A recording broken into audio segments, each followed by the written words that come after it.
Every 10 minutes, we're going to keep that coming. Ooh. All right. Welcome to the Coastally Distinct Podcast. It's your boy DJ KO. K-Jack couldn't be here today. I'm glad you guys tuned in to a beautiful day, beautiful show. Today was raining. It had an overcast, and it was cloudy, and it's cold up in here, and I can't take the cold weather. But anyway, other than that, how you guys doing? That's wonderful. That's wonderful.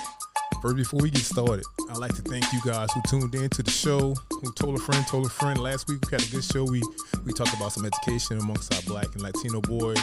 We had some good reception on that. We had a good educational podcast last week. And I'm going to try to bring more information like that to you guys, for you guys who asked the questions. That's a beautiful thing. So today we have a special guest in the building, a real special guest. She got so many titles. I had to write them down, right? Let's see. Hold on. Let's see. First, she's a therapist by trade. Yes. She's a mom.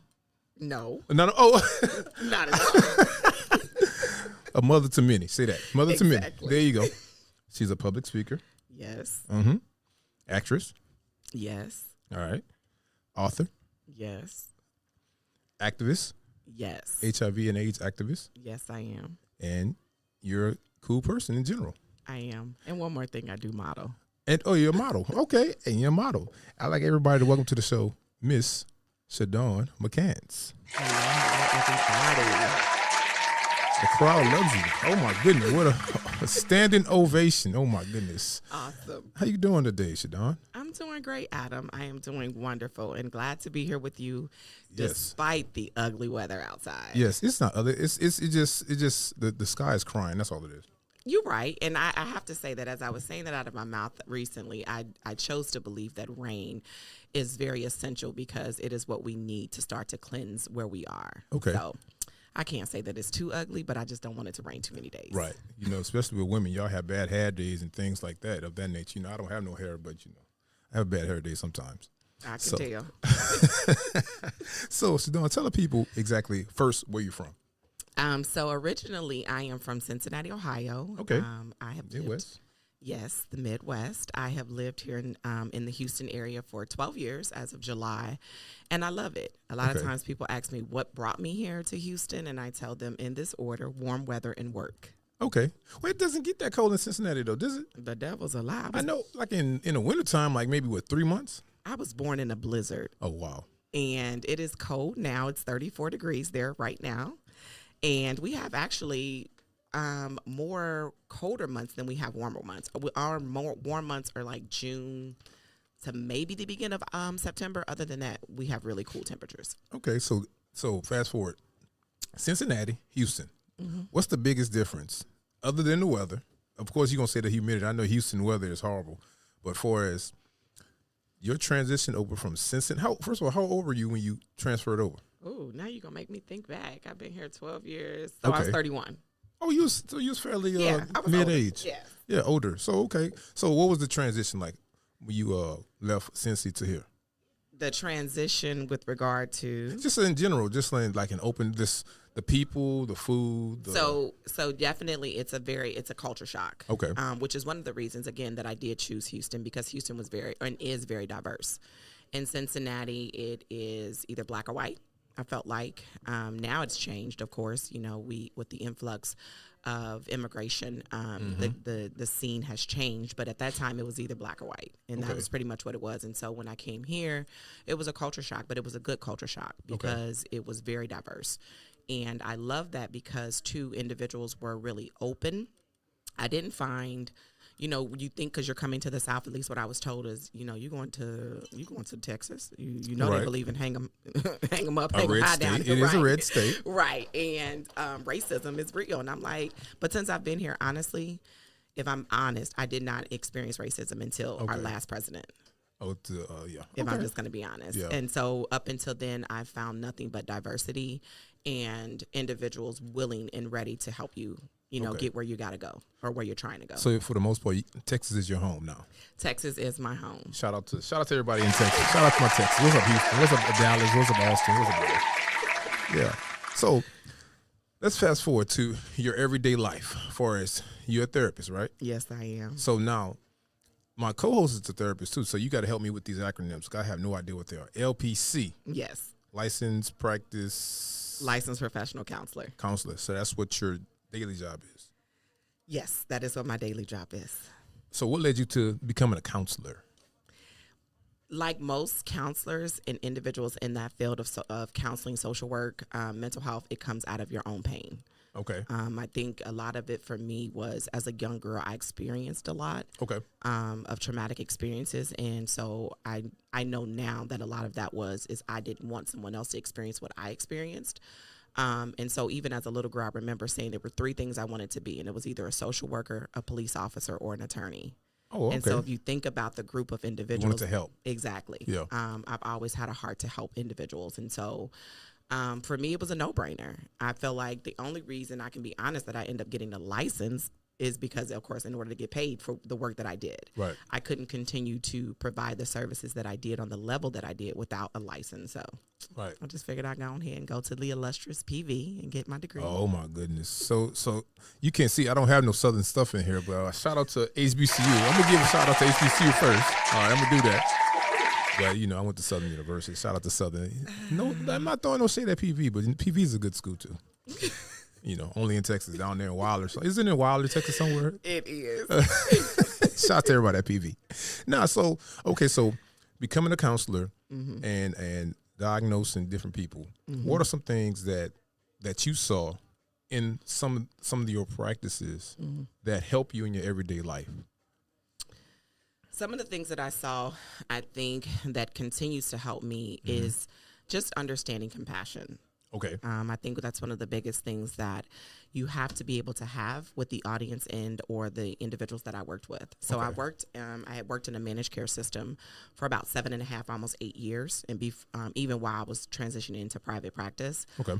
And so one of the biggest things that I learned from a managed care system is, at the end of the day, is to have compassion for the individuals that you're working with, because mental health is real. Yes. And I tell people that that could be me on the other side of the table, which it has been me when I think about, having a diagnosis of PTSD, depression, and anxiety, as well as in recovery from an eating disorder. So I'm not absolved of mental health. And so the biggest thing for me is the biggest thing that I've learned is to have compassion and a heart of just give grace. Right. So let me ask you this, because me and my co-hosts have this argument all the time. You know me. I'm that person. I gotta say, hold on. Why is this diagnosed as this? We had a discussion a little bit last week. We didn't get into too much into it, but it was more like, I think that mental health is real. So that's my disclaimer. Mental health is a real thing, and people do have real disorders and disabilities and stuff like that. But I think some of these quote unquote diagnoses are like overdoing it. Okay. Like we talked about briefly last week, we talked about like kids in school and misbehaving, even though that's a behavior. But over time, they said it's some type of trauma that kid had or experienced. That's why they react in this way. And I'm like, what if the kid is just bad or just need something to do? Or they bored? That is not true. Okay. And so I actually tell people this, and that is very true. I get that a lot. He or she is just bad, because that's what you and I were taught. I'm not for sure necessarily of your age, but more than likely we're around the same age. Yeah, we're the same age. And so I'm a young girl. Oh, shout out to all the young people, all the young looking men. Hey, you know what? But it's, we were told that, to sit your little, down. Right. If I had to say something to you again, this is going to be, that kind of thing. And we were from an era where mom and daddy would put their hands on you. Yes. So even then, we still had issues. For me, I was raised in a home that was very abusive. Okay. But I was a straight A student. And part of that was because school was my refuge. It was the place that I went to get away. Okay. But for some kids, that wasn't the case. And so when I've worked with kids, actually, I was the dean of discipline in Cincinnati at my former high school, actually, for almost 4 years. And it was in that season that I really was able to see children for the disorders of, a lot of it coming from trauma. Imagine a kid coming to school at 7 o'clock in the morning and cussing you out. Right. Why would a kid come to school at 7 a.m. And the first thing that they want to do is cuss you out. Right. When you think about, though, you have to go back into that child's history, and when you get to uncovering what's going on, you see that this kid's mom may be in drugs, she may be in an abusive relationship, he may be witnessing a lot of things, he may be caring for his younger brothers and sisters, he may be the younger, and someone's caring for him. So imagine the trauma and the experience that is impacting him. And so one of the things as a licensed professional counselor, as a therapist in this field, and also someone who believes in trauma, is that our body holds the score. Anytime something traumatic happens to you. What you mean by that? So it's just what it says. And so if you're experiencing something very traumatic, it doesn't necessarily, a lot of times when we think of PTSD, we only think of individuals that have gone to war. Correct. That's not the case. Right. If you were in a hit by 18-wheeler, that's trauma. Right. If you are unfortunately raised in certain raped or raised in certain neighborhoods where violence is the norm, violence isn't normal. Where you're hearing gunshots no, it's not. Now, we're not going to get into your hood. No, I'm not saying that because, all right, so I don't want to cut you off, but I'm saying Facebook, social media. Social media has violence, sex, everything on it, right? Like when I say everything. So now, when we grew up, it was something physical and we saw it. But now everybody is seeing it here. So is that still some type of trauma? It is. It's called vicarious trauma.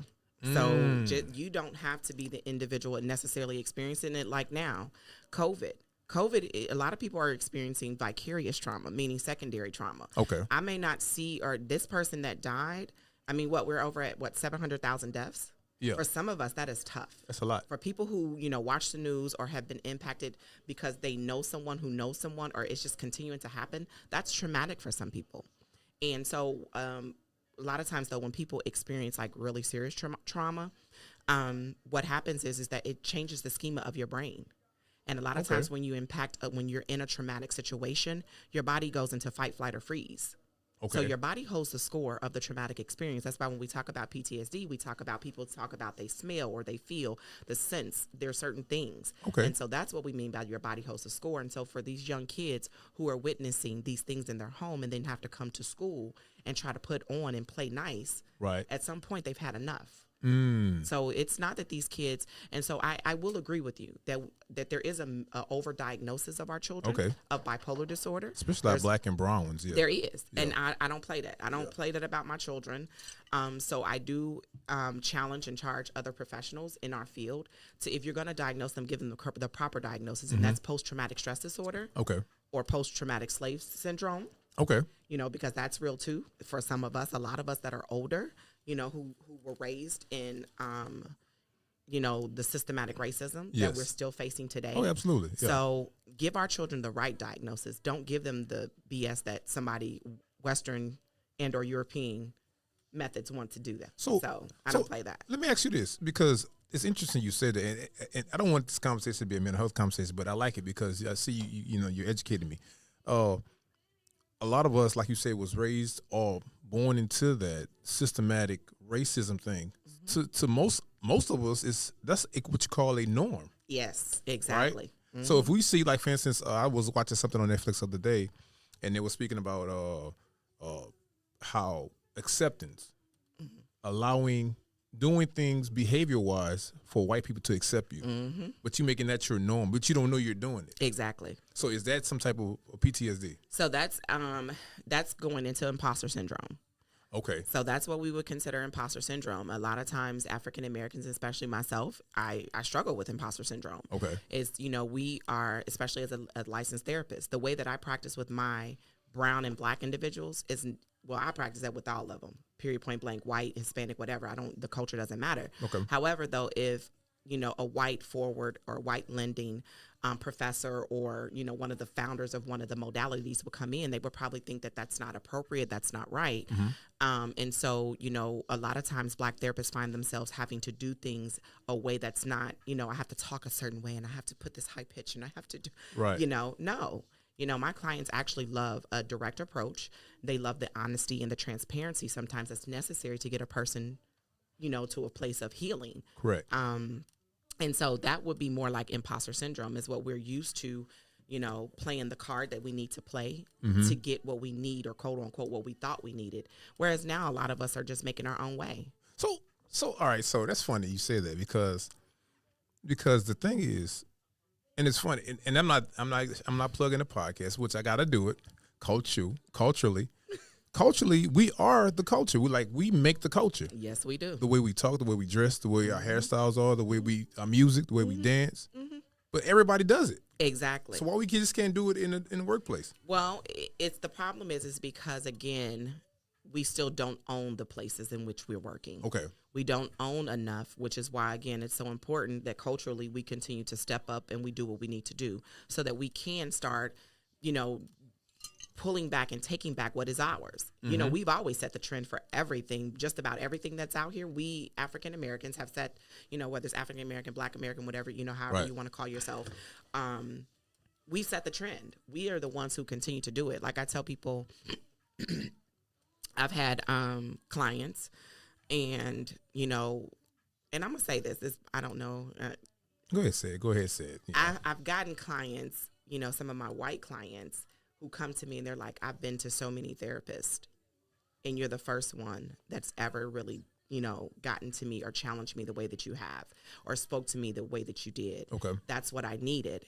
And so even though it's not a diagnosis, sometimes it takes me back to, again, my ancestors. It's the mammy syndrome. Because for so long, we've cared for you. Yes. You fed mammy syndrome, that's what it's called? It's not. I've called it that. Oh, okay. That's what I termed. But that's not in the DSM-4, right? It's not in DSM-5. It is not. What's the 5? So okay. Disclaimer. But the mammy syndrome. It is. Because because our mammies, that's what they were in that time. Right. They fed you. They cared for you. They took care of you. They breastfed them too. That's what I was about to say. You sucked on my great grandmother. That's what we've done, and it's passed down from generation to generation. So that legacy of strength is in me. Okay, so that's good. I like that. Some of the things that Okay, I see preaching in your future. Shout out to the preachers. Hey. Shout out to the preachers. Put that on me. No. So we're gonna fast forward. And I want to get into this, because I think this is a topic that is kind of it's talked about, but it's swept under the rug, right? So we talk about viruses, we talk about HIV, and we talk about AIDS, right? Last time I heard the type of attention that the HIV/AIDS was getting was Magic Johnson back in '96 or what it was. 92. Was it 92? Oh, wow, it was 92? It was 1992. Jeez, that was a long time. I'm getting old, huh? You are. Jeez, we were in high school. 92. Yeah. God. So 92, when it was a big thing, nobody wanted to touch Magic. Nobody, the stigmas and all that stuff. So now you're an activist for HIV and AIDS. Now, why is that? So for those that are listening, tune in. No, I happen to be a Black woman, beautiful and bold, living with HIV. December 19th will make 26 years.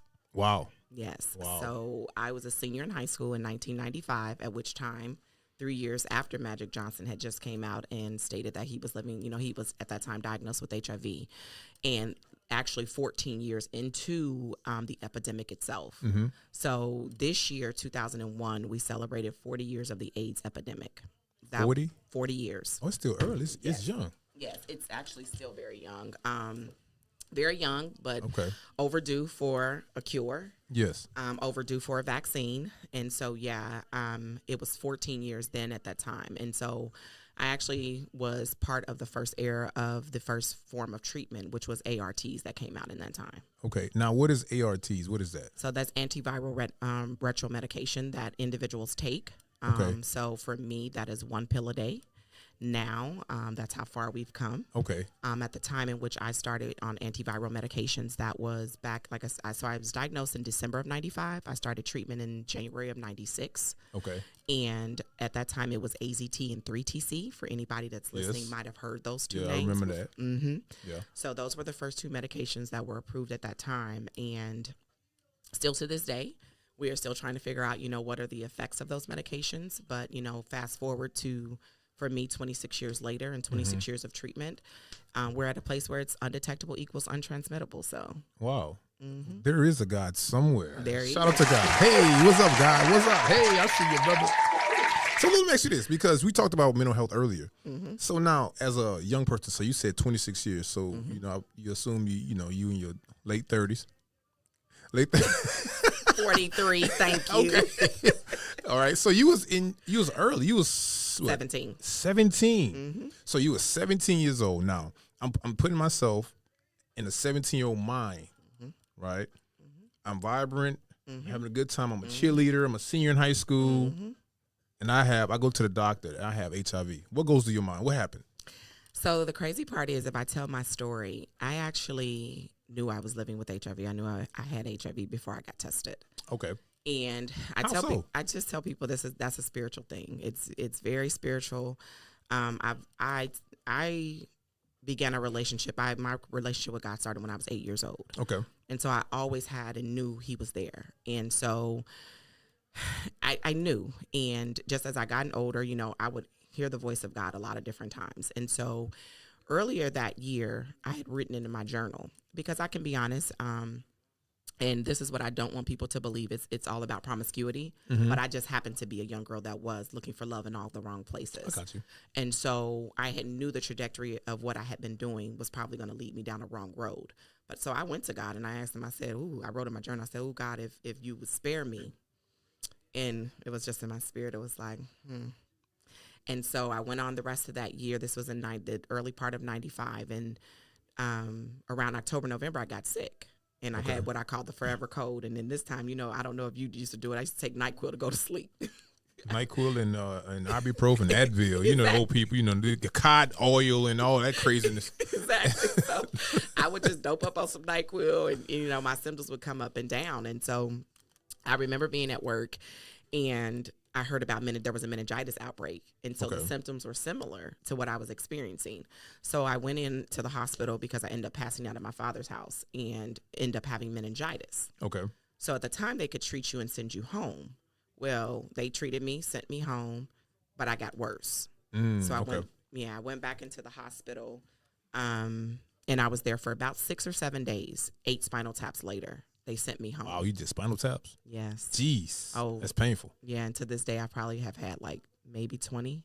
Ooh. Yeah, and so I'm a veteran to that. So, they're no fun. And so, I literally had probably like 6 or 7 spinal taps in the 6 to 7 days I was in the hospital. I got out. They released me. Said, "Oh, you're fine. Your baseline," whatever that meant. And needless to say, I called my doctor and I told her, I was like, I need you to, do some additional tests. And at that time she did. Of course, she was asking me why. You just was in the hospital. Right. But this is where we talk about systematic racism and the systems that fail us. As I was a 17-year-old senior living on my own, managing as what in that time, they even seen me then as a strong Black woman. Okay. When I needed support. Because my same white peer who was probably doing the same thing that I was doing probably got a case manager, a social worker, and everything else to help her and her, with her struggles. But I didn't get the same. And so, needless to say, that's how I found out. And so it wasn't until last year, 2019, that I really realized that at that time, my mental state, I was just in denial. Okay. Of what you mean? I was in denial. It was just like an outer body experience. I think parts of me, I tell people, which I did, I heard the voice of God tell me that it wasn't unto death. I knew it wasn't. Okay. I knew I wasn't going to die of HIV. All right. Complications, the truth is complications related to AIDS. I wasn't going to die of that. God had already assured me that I would be okay and that he would use me in a season. Okay. But at that time, I told him, I said, not this season, God. I'm a senior in high school. Oh, you're talking about 17. I thought you were talking about last year. Okay. At 17, I said, God, the devil's a lie. We're not doing this. So, but now that I look back on it and having done some work around my own trauma, I needed more than I showed at that time. I was strong. My mom and my doctors were crying, and I was just like, what's next? Well, I wasn't there, but since you said you was there by yourself, you had no support, you had nobody else to, support you, so you had to do that. You exactly. know what I'm saying? Well, you could cry for a little while, but you still got to, after you finish crying, you still got to deal with it. I had to get up. I had, even though my mom, and the only reason my mom was at the doctor's office, not, to discredit her, but, she was there because I was still considered a minor, and this was a serious diagnosis. And so she had to be there, because I can tell you honestly to this day, had she not had to be there, I don't know if I would have still told my mom. Okay. I don't think I would have told her. Now, of course, she would have eventually found out because I was on her insurance. Right. But I wouldn't have told her. And so, the mental health that began that day was the mental health I tell people I carried triplets of shame, fear, and guilt. I carried those babies until 23 years ago, until I decided to share my story with the world. Yeah. So until then, though, it was, the shame of telling myself that I was unlovable, that I was disgusting, that I was nasty. The fear of what the world would say. Like I know. I mean, it was like you said, when Magic came out, it was like, oh, I can't touch him. He can't play basketball. Right. We can't breathe around each other. Right. We can't read. Sweat. We can't, right. Can't do nothing. Can't touch me or nothing. Yeah. Right. And the fear that even in that time, I've had guns pulled on me when I've disclosed my status. And so just that fear of dying because of a diagnosis, and then the guilt of, even though I was a child, the guilt of feeling like I had done something to myself, like I should have known better. But then I've been able to, through my journey of healing, understand that I was a child. And so I don't bear the guilt necessarily of that experience, because I also feel like I'm a person, and people have their right to believe what they believe, but everything happens for a reason. Right. So I want to ask you that. I wanted to go to that. So from me just listening to you, I could tell you have a sense of spirituality. You have a sense of you're grounded, and you understand who's in charge, basically. So where did that come from? I know you said when you were 17, you said that you heard the voice. 8 years old, you said you heard the voice, right? But a lot of people don't have, first of all, a lot of people don't believe. That's one. They don't have a faith. Right. That's one. Two, in that faith, do they really have that faith? They go to the building. They sing the songs, right? They go through the motions and the ceremony. They go through that, the order of the service. But do they really believe? I can be honest. It's difficult. I'm in this space where I'm glad you said that. I'm very spiritual, not religious. Okay. Religion and I don't necessarily get along too well. Just because religion is man-made. It forces you to believe or puts you into spaces that sometimes causes you to not have a genuine love. Okay. And I feel like God is pure love. Yes. That's who he is. And so I've learned that is, as long as I'm operating from that space, that's all that matters. And so at 8 years old, yeah, I mean, every time I say it, I remember the moment when I was behind the pew, under the pew with a girlfriend of mine. And I didn't know what was happening. I just knew that, I would come to this place with her and see these people falling out. And I'm like, oh, Jesus, what's wrong with these crazy people? Because that's slain in the spirit. Right, slain, exactly. Shata-la-la-la-la-la. Yes. And I'm like, shout out to all my people that speak in tongues at church. We lying. I know. I mess with y'all. You know what? I am not going there with him. I'm going to church this weekend. He needs to.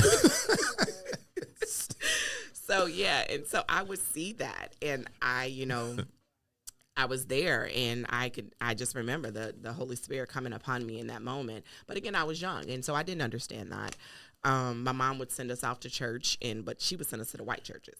So the white church, that wasn't going on. And so when I would go with my girlfriend to her church, it was just like a completely different thing. And so I can be honest, over the years, I was raised anywhere from, Kojic, which is. Yes. Oh, yeah. Oh, yeah. Church of God in Christ. That's what I am. Okay. Oh, yeah. We know. I couldn't wear skirts and go to the movies. And no get my makeup. nails painted, makeup, none of that. Yeah. Oh, you was a harlot. Yeah, exactly. You was a fast woman. When in 7th and 8th grade, I carried the Bible to school. Oh, my goodness. Exactly. So imagine I got picked on. The people crazy. Y'all forgive me for saying that. So, needless to say. Jeez Louise. Right. I've come a long way in my journey with God, to the point now where he and I have a great relationship, that I know that's at the end of the day, I'm a human. I'm in a human body, having a spiritual experience. And so that's when I say, honestly, I hear his voice. When I decided to take this leap of faith, this wasn't Shadawn. Right. This wasn't Shadawn saying, oh, yeah, I'm going to become public with my status. Oh, my gosh, yay. It was a lot of God continuing to nudge me over the years and continuing to let me elevate, but then would pull me back. So that's what I want to ask you. So I wanted to go there. I wanted to ask you that. So now I know, like you talked about the shame, the guilt, why me, going through that. And fast forward 20 years, 23 years, and now you're an activist. What was that courage? How did you come out and say, you know what? Hell with this. I'm doing me. This is what it is. I can't take it back. What was that courage? What did that look like? What day was that? What happened? It was literally in 2018, and a friend of mine, it was honestly, again, it was like another level of a spiritual awakening for me. I just wasn't okay. I wasn't content. I would hear the words. I would hear, go to church on Sundays. I would hear the minister preach, but it was like going in and just going straight through. And so in that moment, I went to God, and so I was making six figures. My life was quote unquote good. Big money. Well, I need $5. I'm about to be seven figures, so that's what we talking about. We definitely getting a donation over here. I'm claiming schmillionaires. So. Hey, schmillions! So, shout out to the schmillions. Shout out to the schmillion. That's a new word right there. The schmillion. Past trillion. Exactly. And so, no, seriously. I was just in a place in everything that I had that was going well, it was still in a level of emptiness there. Right. And because, again, of my spiritual connection, I just went to the only person that I knew to go to. And I said, okay, God, what is going on here? Right. And, he continued to let me know. He said, you already know, but I've been calling you to. But the time is now. You don't get any more go backs. And I'm just like, I'm listening like, okay, Lord, what? And I had met a young lady who was at the time helping me to develop my nonprofit. And she said to me, Shadawn, there's a calling on your life. She said, there's a light on you, and I need you to let it shine. And I'm looking at her like, even now I'm getting emotional. You didn't know her? I didn't know her, really. Wow. I didn't know her, and she didn't know nothing. She just spoke into your spirit. Yeah, she did. Okay. And she said, there's a calling, and I'm telling you, the story that you're running from, it doesn't belong to you anymore. And she said, I'm just going to tell you. And then she continued to talk, and she said, Spirit is telling me that you will not die, but that this story needs to be told. And I'm just sitting there. Now, again, I'm trying not to, go all the way in with her in my house. Right. But yeah, and so I literally sat with that for a couple of weeks. Like, I literally cried every night. I would come home, and I just said, and I tell people, I have hardwood floor moments with God. So you said cry. Why would you? All right, so it was a crying out of fear, or is a crying out of I'm on assignment. I'm on assignment. The right path. Right. Okay. I'm on assignment, and I cannot run anymore. Right. Okay. Because when I did finally get on my hardwood floor and go to God, he told me, I need you to do what I've been asking you to do. Okay. And this time you don't get to run. I just need you to trust me. Okay. And I said, God, trust you? What you mean trust you? That's a whole lot of trust. Like, you know what I did in these years? I'm out in these streets. Right. You know what it is. Right. I said, God, I don't look good in orange. Right. Orange ain't gonna be cute on me. And I kept hearing him say, just trust me. I'm gonna open up doors. Look, I'm gonna do this. Shout out to all my spiritual people that's gangsters. You know what I'm saying? My gangster spirituals. Exactly. I was like, that don't work for me, God. And so, needless to say, I did trust him. Mm-hmm. I heard his voice loud and clear, and he said, if you just trust me, I will open up doors that you, and it's the word. It's like what you hear coming up. But in this sense, it was very real for me. Right. And so that was in 2018. And so from 2018 in September, October until December, I decided December 19th, which is what we call a seroversary. And so a seroversary is the day in which you seroconvert, meaning that you contract the virus. That's the day that they finally can tell you without a shadow of a doubt you've contracted HIV.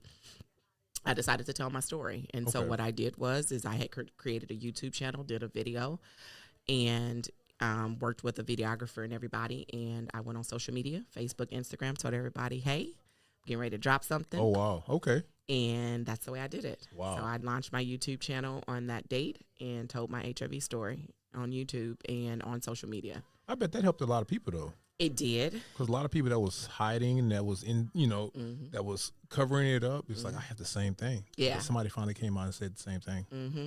And so one of the things that I found is that a part of why I did it, and I know why God chose me to walk in the scene in this lane, is because I didn't see people that looked like me. Okay. I didn't see the narrative being told the way that it needed to be told with regard to Black women. Okay. And knowing what I knew about the disproportionality and how it disproportionately impacts Black women. Yeah. I was like, yeah, you don't get to keep telling the story of we are the poor, desolate, drug addict, drug addicted, prostitutes. That's not our story. That's not our story at all. Right. There is the educated woman. There is the doctor, the lawyer, the professor. We are those women, and our lives matter. And so I decided to be and stand in the gap for those women that either A, you're not ready to tell your story, but your story needs to be told. Yeah. And or you have a voice, and your voice just hasn't been elevated yet. So that's beautiful. So I want to get messy right quick. Can I get messy? You can. Go ahead. So now, we out. Say we out. Just say we out, right? Mm-hmm. We out dancing, whoop the whoop. Mm-hmm. We having a good time. We have one or two, and you feeling the guy feeling you. Mm-hmm. Yo, you know, you exchange numbers. Mm-hmm. Blah, blah, blah. Y'all go on a date, Mm-hmm. right? Fast Mhm. forward. Mm-hmm. Grown folk things happen, right? Mm-hmm. Before that happens, does that disclaimer comes out before then or Now. now? I'm just saying because, you know. No, I'm going to be honest. Okay. No, I don't know if I don't have a problem disclosing. Okay. I actually disclose. One way that I do it is I tell people to Google me. That is the best way that you get to know. That's how I met her. Look, this one said, look, another guy was talking to her, and I was just saying, how you doing, man? Yeah, I was being nosy, you know me. And she was like, just Google me. I said, oh, my goodness, the level of arrogance over here. And that's exactly what he did. Yeah, so, okay. So, I mean, for me, in dating, it's best that you tell the person before you get to sex. It really is. Like, that is, I mean, again, I've been in situations where I did not tell the person up front. Protection was used, but still, you know, I didn't disclose. And that's a difficult situation to find yourself in. Mm-hmm. And so for me, I always, my encouragement to women or anyone living with a diagnosis of HIV or herpes, because that's another one that's uncurable, is that you have that conversation beforehand. Yeah. Especially if you're getting to the place where you know you're about to get into bed. But I also definitely encourage that conversation is had in a very public place, a very safe place, because again, we're still living in an environment where people don't understand and know about HIV. Yes. And so there's still that level of fear due to ignorance, and ignorance is just the lack of intelligence. So I'm not calling you, you know, anything other than that. So yeah, I definitely still encourage people to do it in a safe environment and do it when you feel ready. Right. I don't disclose just to everybody. Like I'm gonna tell you this quick story. Is I met this little young stunner, and shout out to the stunners. Hey, yeah, shout out to the stunner. He had big rims. He had a range. Actually, he didn't. He was very wealthy, and he's from New Orleans. Oh, okay. And you got to point at me. How you know I was from New Orleans? Nah. How can I tell? Shout out to my people. Who that? We in the building. We won this weekend. Shout out to y'all. Hey. You already up in here planning your Mardi Gras plan. So like, right. Right. Already. Exactly. So anyway, you know, little young boy, but he's young to me. He's a baby. Okay. And so he's playing games back and forth with the phone calls sporadically. Known him since July, but I've only talked to you seriously between July and now maybe 6 times. Okay. But you always want to FaceTime me with this, oh my God, you're so this and you're so that, you're my queen, you're going to be this and you're going to be that, really. Man, trying to wife you up. Right. But you're trying to wife me up, but you ain't never asked me nothing about me. Oh, okay. You don't know nothing about me. I got you. And my name is Shadawn Mccants. You can Google me. You tell me your name, I'm going to go look you up. Oh, you going to Google? I'm going to Google you. I mean, everybody, what person isn't on social media? Right. So needless to say, you know, when I started to see him, you know, his little feelings getting all in. I'm like, bruh, pump the brakes. Like, you really don't know me. But I'm not. So I decided, you know, now he was up in Houston twice, but I didn't see you. So that means you're playing games. I don't have time for that. So multiple women, that's all. Right, exactly. And and I'm okay with that. Yeah. Let's keep it real. So needless to say, I sent him a message, which is a nice message that I normally like to send to people. I give you the shock value. And so I, you know, basically sent him this, you know, the story. I said, hey, you want to get to know me a little more before you start calling me your queen? Get to know your queen a little more. Right. So needless to say, he was upset. Like, he literally, to this point, to this day, we're still not talking. And this was probably like 3 weeks ago. And I'm like, well, why are you upset? Well, you could have gave me a choice. A choice to what? You didn't suck me. None of that. Nothing happened. We didn't have any, no intercourse. Nothing happened. Right. Didn't even kiss you. Barely hugged you. Right. So what are you upset about? The truth is that he was upset that the fact that he could have seen himself with me, possibly falling in love with a woman living with HIV. Okay. And so I come against that. I like that. Yeah. I like that. It happens often. But you know what? No, look, that's deep. That's deep because, look, before you even disclose that, you fell in love with the person, not with the person with HIV. Exactly. That's heavy. Exactly. And so because he's so young and he's, you know, doesn't have a lot of information around HIV, he couldn't let himself go there. But what he was so stuck with, damn, I really liked her. Like, I'm really feeling her. Like, I could really have. And I'm like, yeah, it's cool. Right. I mean, but the difference is I'm just the woman who told you she was living with HIV. Trust me, you've met Other women. Right. But they probably didn't know, or they know, or they not telling you. And that's the other part about HIV is that there's so many individuals that don't know their status. There's 1 in 9 individuals living, walking, breathing right now that don't know that they're living with HIV. Wow. 1 in 9? 1 in 9. So if I go to Urban Social tonight, out of 9 people that I see, one of them has HIV. Yes, 1 in 9 individuals, Jeez every 1 in 9. And I'm staying inside. the other reality, no, I don't want you to stay inside. I just now want you to be informed. Cause look, I'm married. I'm a faithful man. So I mean, you are, but I'm gonna tell you what I tell my married couples. His stuff ain't in your pocket, and hers ain't in your wallet. So we need a shot on that one. Hold on, baby. We need a shot on that one. Hey, I just tell it like it is. I just tell the truth. You know, I'm just the messenger. I got you.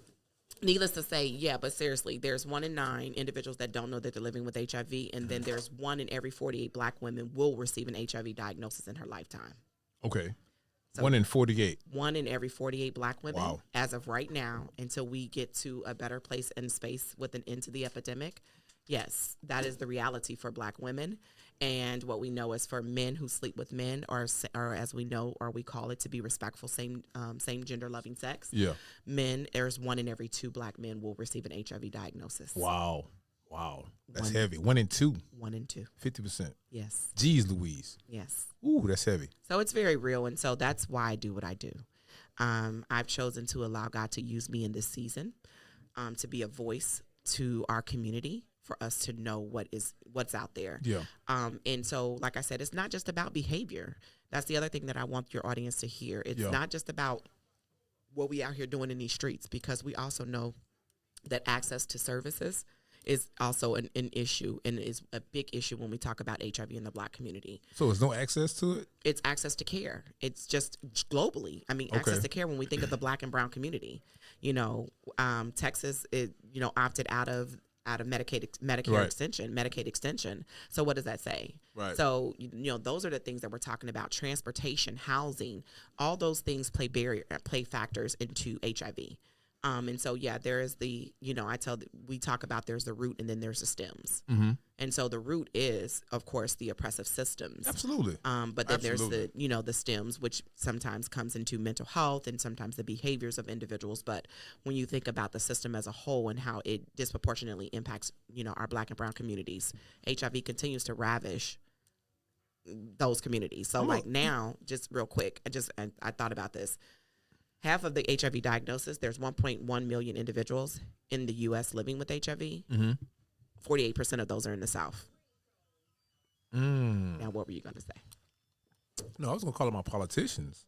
Mm-hmm. I'm going to bring some politicians on the show with those numbers. Mm-hmm. For us with the Medicaid. Mm-hmm. And Medicaid expansion. It's Texas opted out. And so because of that, access to care is hard for individuals, and it continues to make it hard for people. Now, what I will say is individuals that are living with an HIV diagnosis, there are services available to you. Okay. There's a lot of places where you can go get free testing. Okay. You can actually get access to medication at a discounted rate and or free. There is prevention medication for HIV right now. There's a preventative medication that you can take. Okay. One that you can take daily if you are HIV negative, and that's PrEP. Or if you have or encounter a situation where you had a oops night. Well, PrEP, isn't that for like homosexuality or something like that? No, it's not. So you know what I'm going to tell you? Somebody sitting in this audience, I'm going to tell y'all what he said to me when he met me. Go ahead. Talk about it. He was being messy, and and he Googled me. I'm not messy. Y'all know I'm not messy. He says to me, so he looks at my Instagram page and he says, "Oh, you used to have AIDS?" What I thought it is. Used to have AIDS. Look at my Instagram page. It said HIV positive international activist. This was Adam. So that's another reason I'm sitting here today. Because I didn't know. I was ignorant. I didn't know. Exactly. Right. So, again, so let's go ahead and drop some knowledge on you. PrEP is not just for homosexuals. PrEP is actually a preventative medication that is used for anyone who feels they may possibly be at risk or vulnerable to contracting HIV. So again, that is a single woman, single Black woman, single Black man. Right. That is an individual that is living, quote unquote, I don't like to necessarily say it, a high risk sexual life. Right. You got multiple partners.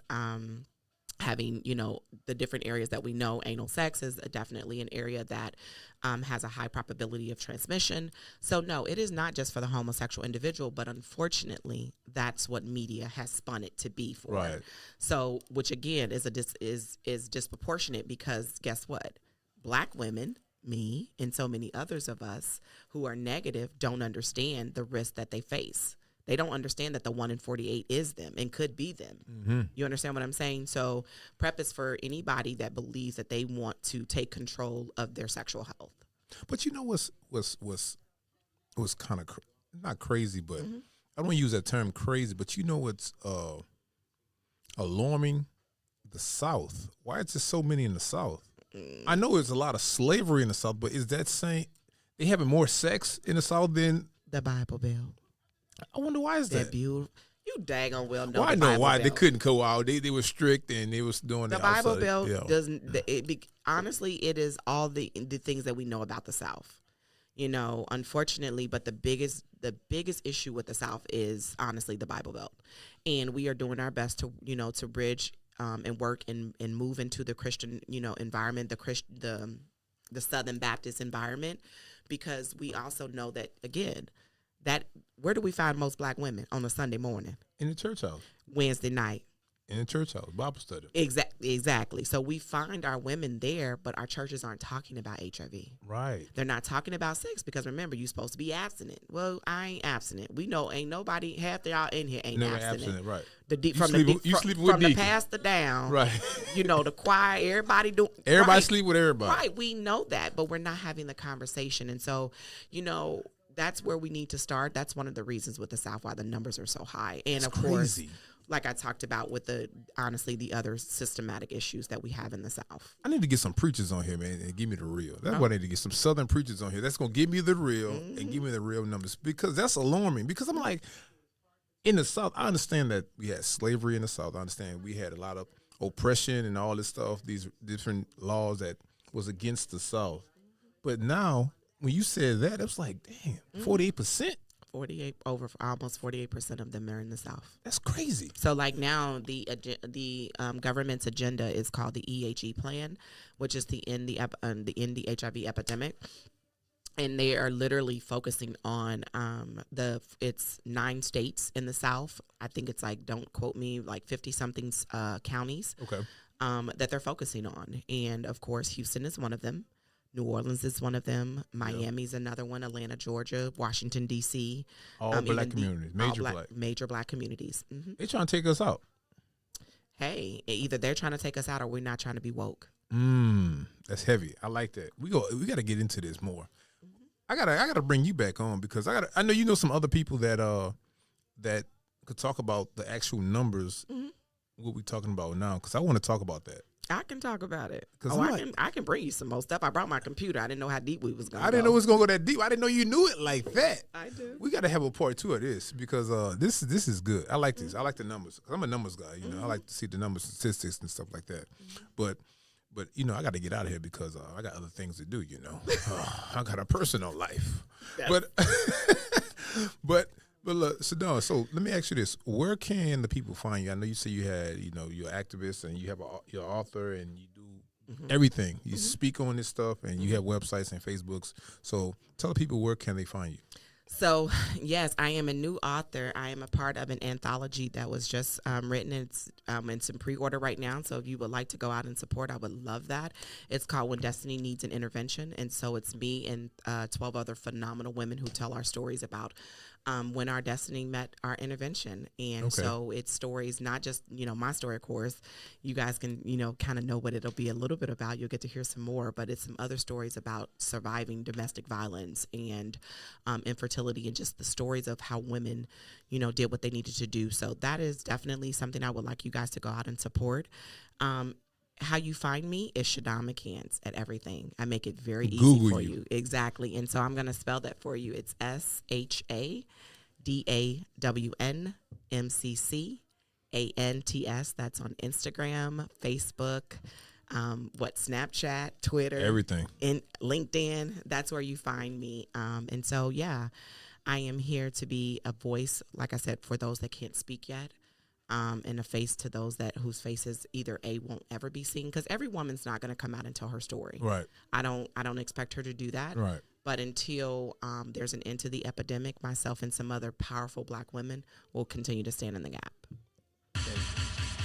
And there you have it. Look, Shadawn, I appreciate you coming on the show. I really do. You coming back because I need these numbers. But the thing is, I want you to come on with people that's doubters. Because a lot of people doubt it, and a lot of people want to go against what you're saying. So I'm going to bring you back on. I appreciate you coming on. Okay. Take a time out of your day and coming on to the Culturally Distinct Podcast. Everybody, make sure you Google her, Shadawn Mccants. She told me that. Google her. So I'm going to Google her. Yes, go check out my YouTube channel and share it. So what is it? What's the YouTube channel? It's Shadawn Mccants. Oh, everything. Oh, you're right, for real. Like everything's Shadawn Mccants. I don't make it hard for y'all. Hey, okay, hey. My hashtag, my organization is to know is to live. So I make it easy for you to know so that you can live your best life. I like that. And we're going to end on that right there. This is the Culturally Distinct Podcast. I appreciate you guys for tuning in. Make sure you tell a friend to tell a friend, tell a friend. This is real educational. This is for the people that don't know and the people that's in the closet that want to know. And that's, you can reach out to your DM. They can DM you, right? They can DM me, and I will. And I'm definitely, because we didn't talk about it, but real brief, I do want to, if you do need to know where to get tested for free, and I can give you access to be able to get your at-home test, so you can test at home. So there's a lot of resources. So yes, definitely, if there's any questions, please DM me. Yes, there you go. Shadawn Mccants. That's her Culturally Distinct Podcast. I love y'all. Thank y'all guys for subscribing to the show. Much love. Peace out.